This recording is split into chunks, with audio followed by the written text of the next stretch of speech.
तिवाई छावे ले हो अजल बीच खड़ा हुई दर्शन लासा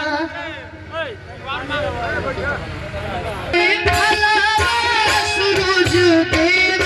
घाटा तिवाई चढ़ावे ले हो जल बीच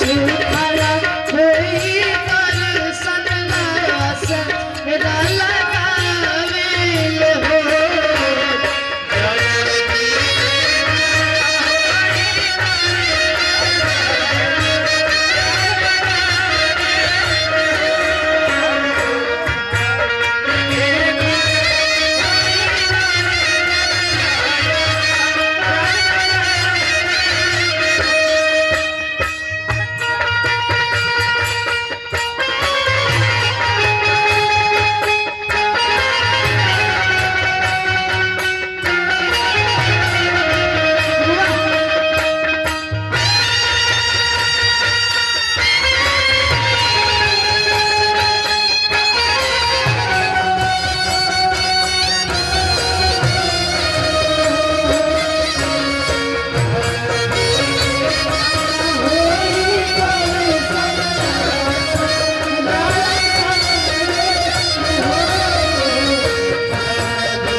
चाहते हैं हमारे जितने भी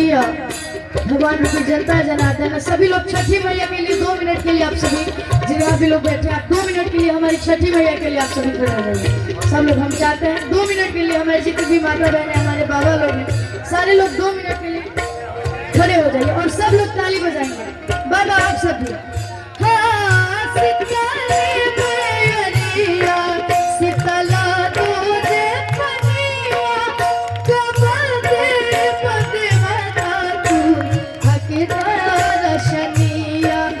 जोड़े जोड़े सुपावा